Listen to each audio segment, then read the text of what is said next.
Certainly, there have been times where, there's no way we're hiring a white male person. Just kind of unspoken.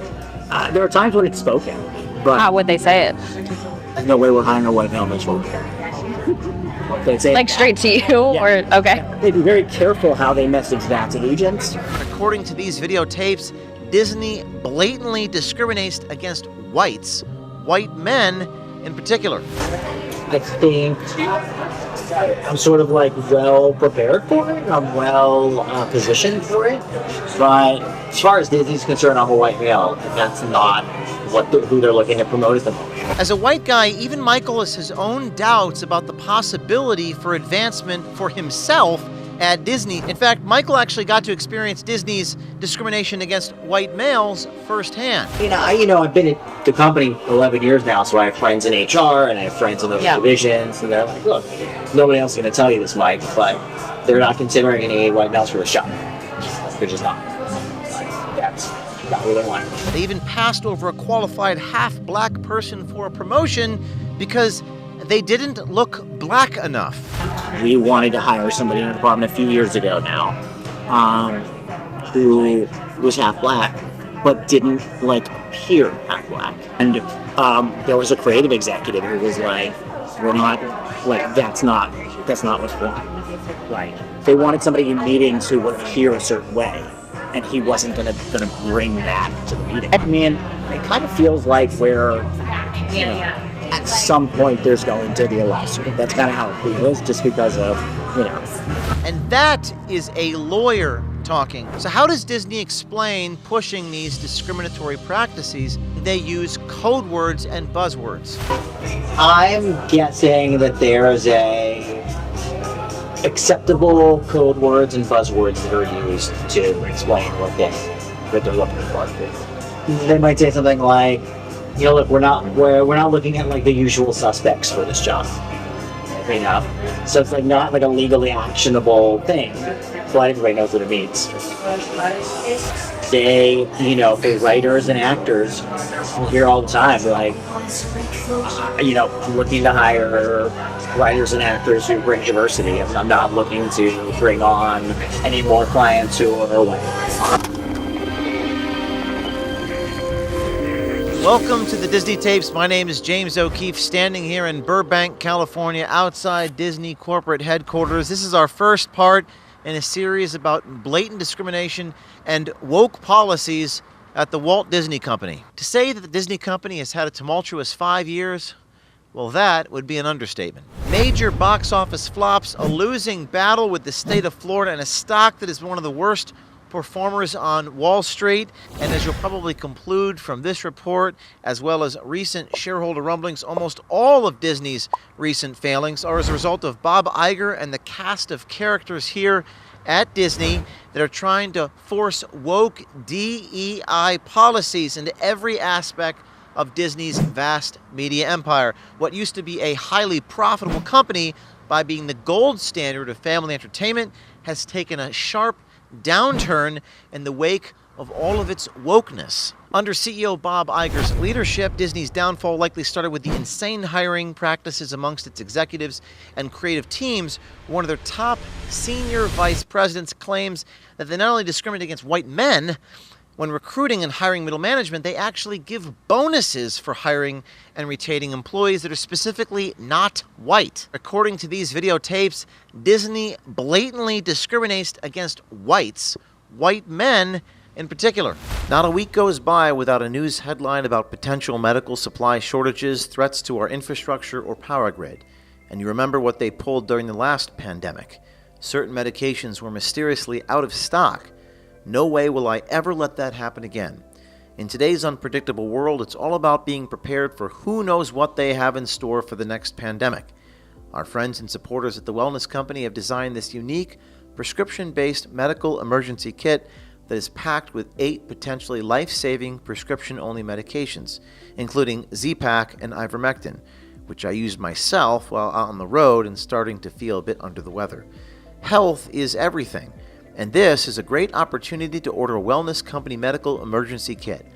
The Wellness Company Medical Emergency Kit stands ready to treat over 30 common ailments ensuring you'll have access to vital medications when you need them most. And now save $45 per kit when you order using the code OMG. Get ready to write this down. Get your Wellness Company Medical Emergency Kit at twc.health/OMG. That's twc.health/OMG. That's twc.health/OMG. And save $45 per kit today when you use code OMG. We have a diversity, equity, and inclusion department who's very involved in setting standards to make sure that our shows have diversity. Do you think Bob has a say in the diversity stuff when they're casting people? 100%. To what? He gives the directive. I mean, For each show? not that specifically, but hey, I want every show to have substantial diversity. Iger even has a chief diversity officer. Now, up until recently, that was Latondra Newton, who played a big part in dragging Disney full bore into its losing culture war by promoting discriminatory hiring practices and introducing gay, lesbian, transgender, non-binary, and other characters into Disney's children's animated series and films. Is it an all-across thing, all of HR, or there's that one specific person that kind of because I forgot the lady's name. She's the head of the. Oh, I know you're talking about the head of the diversity. The African American lady. Yeah. So is that kind of her deciding? She oversees a lot of that for sure. But it's pretty broad, I would say. There are other people in HR who are also focused on that. I would say a relatively large percentage of our top writer creators happen to be gay, and a lot of Just by happenstance. I mean, if you say whatever, I don't know, 10 or 15% of the population is gay, I would guess that 30 to 35% of our top writers are going to be, gay, and so I think a lot of them lean into trans stories more than your average straight writer would. And in an odd twist, you have to be a white Jewish guy to be considered for a C-suite job. More on that next week. But now, let's meet Los Angeles-based Michael Giordano, a white male and Walt Disney Senior Vice President of Business Affairs. I do business affairs, so negotiations for television. Oh, okay, gotcha. Yeah. Nice. That's really So cool. I'm not really on the creative side. So it's a lot of it is knowing the guild agreements and the union agreements and everything. Make offers for the writers and the actors who are going to be out working on the show, and the producers and the directors, and try to get to a place where we can close a deal with them, help the production to budget, and so much of my job is just the negotiating, really. And then other people are doing kind of the drafting of the contracts. So, Oh, wow. So, yeah, what's the negotiating like? I'm sitting down trying to figure out, okay, what are we gonna pay this actor for this role? What do we think they want? Oh, wow. Kind of strategize that. Everything from how you produce a show, how you distribute a show, how you exhibit a show, how you market a show. Things like that, all of the negotiations and deal making that related to it. Yeah. Actually two of our brave undercover journalist and American Swiper investigative reporters met Michael on the dating app Hinge. And aside from this story, which focused on Disney's overt discrimination against white men, you'll see later on in this report, and it'll be quite entertaining, Michael turns out to be quite the ladies' man. How long have you been on dating out? Not very long. 2.5. Have you been going out with Not a lot. anything worth? You know what's funny? No. Let's dig right into Disney's blatant practices of discrimination. If you're wondering how Disney as a company looks at race, gender, and discrimination in the hiring process, about how they recruit and hire talent, look no further. I think there are times when it's so front and center. It's great because that's the focus. We have so many shows where we're casting and we're we're not even going to see certain people for it because we need that particular role to. So is it intentional that they want they only look for diverse candidates for certain roles? Yeah. I think there's certainly a belief that it's just good for society and they know. But there's also a belief that like we're going to make more money if we appeal to a wider variety of people, and it's a good thing.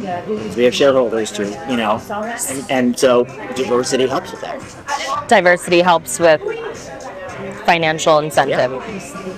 Yeah. So is it like, do you think it's more so on that side, or are you using like any good crisis gets put to use, Disney would or do it regardless. I think that Disney would do it regardless, but I think that there are like even conservative people who may not want to lean into it can easily make the argument that like we make more money when we appeal to a wider variety of people, and that means diversity. yeah, There's a real focus on every show.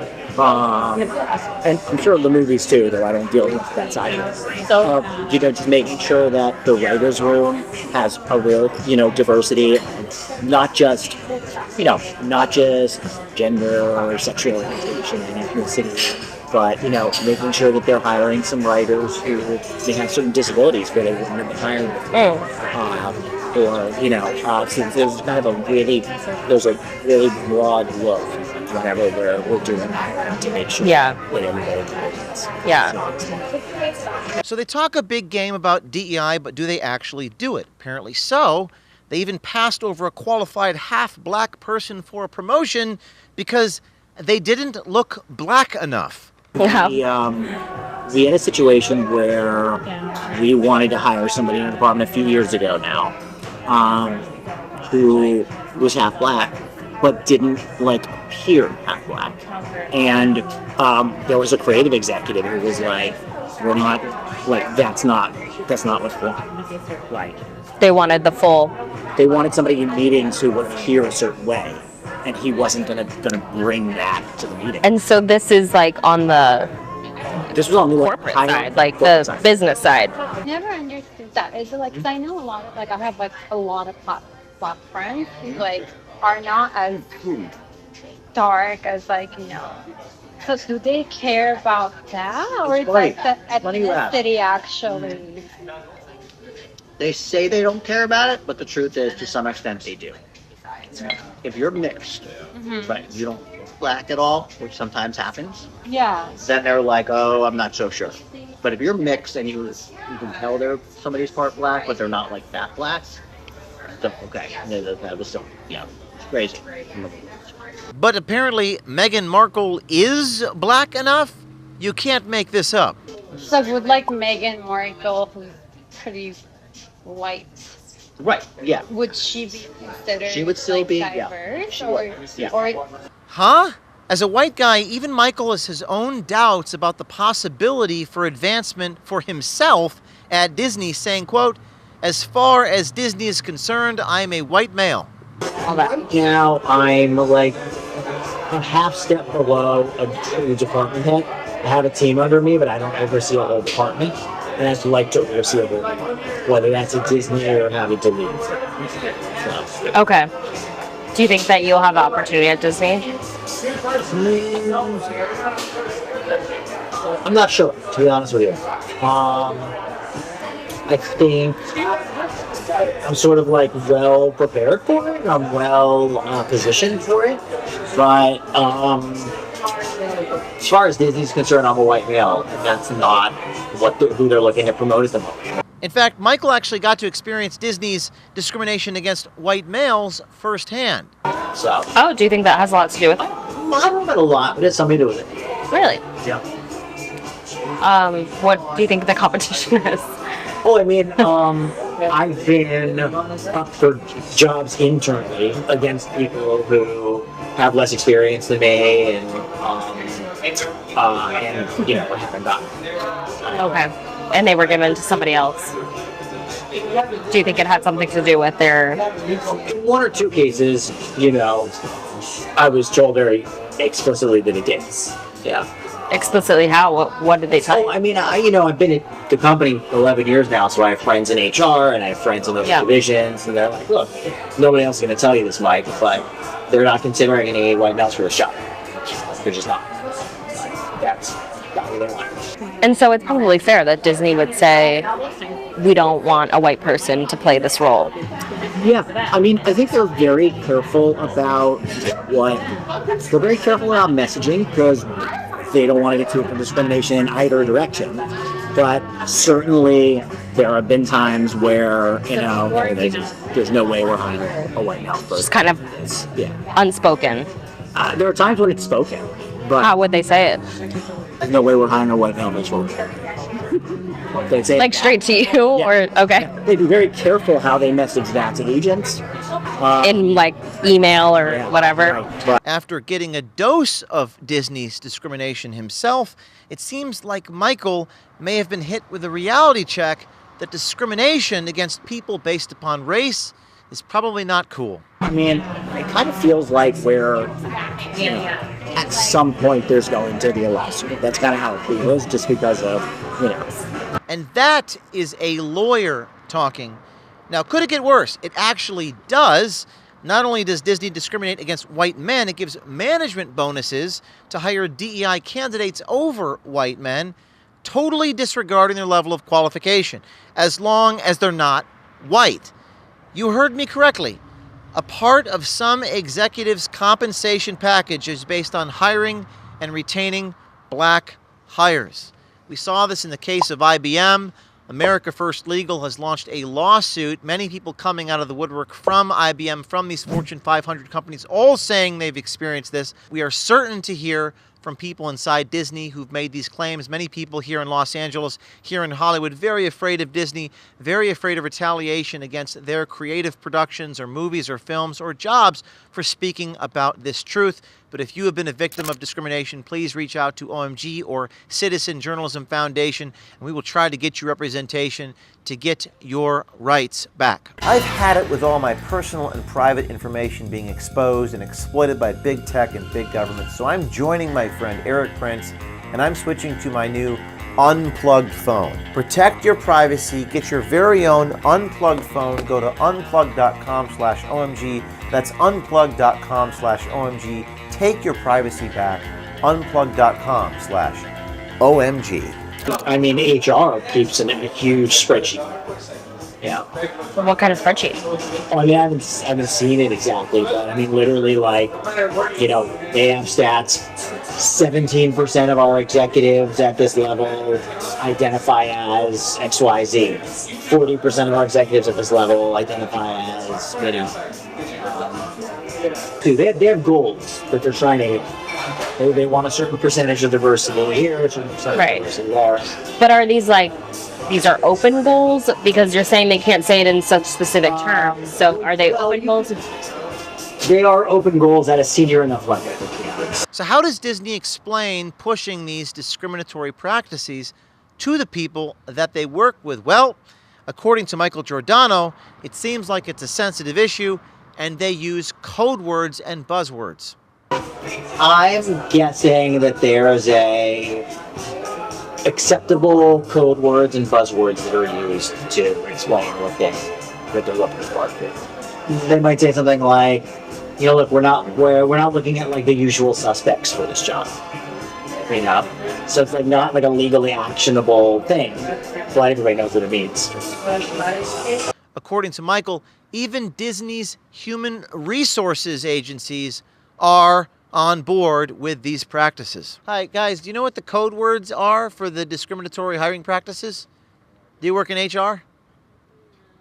No? You familiar with the buzzwords? They don't know what I'm talking about now, but they will soon. They, for writers and actors, we'll hear all the time, I'm looking to hire writers and actors who bring diversity. I'm not looking to bring on any more clients who are so there's definitely that focus. Disney even has an internal organization such as 20th Action Group, whose sole purpose is to promote discriminatory DEI hiring practices and to push bizarre characters and storylines on children. The question is, can the people just come to work, make their cartoons, and do the discrimination elsewhere? But apparently not on CEO Bob Iger's watch. So how is prioritizing these DEI practices over hiring merit-based talent worked out for Disney shareholders, you might ask? Well, over the past 5 years, the S&P index is up over 88%, and Disney is down almost 30%, making that once golden brand one of Wall Street's biggest disappointments. Yes, the disaster that Disney has become is probably the most glaring example of what happens when you prioritize DEI over talent content creators and executives who truly know how to build value. So will Disney turn it all around and hire or promote based upon merit? We shall see. This is just part one. We got another tape coming out next week. This is a multiple part series. I spoke with Michael Giordano. You'll see that soon. Are you going to date? We are. You have nothing to say? I haven't seen you in. ordered. Do you work for Disney? I'm not gonna. Is this you right here? And hopefully we get a comment from the CEO, Bob Iger, reporting from Burbank, California, outside the Walt Disney Company. This is James O'Keefe with OMG.